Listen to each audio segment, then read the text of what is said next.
čeká na šápy a na mejdan Jára.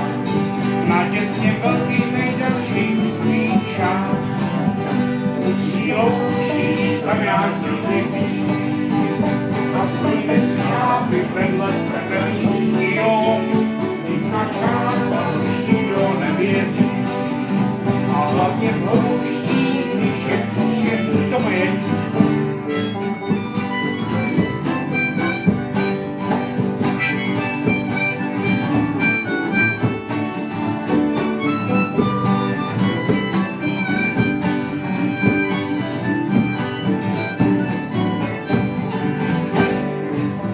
Loučí není cesta žádná, a pro pána Jana, jak tam trefit má.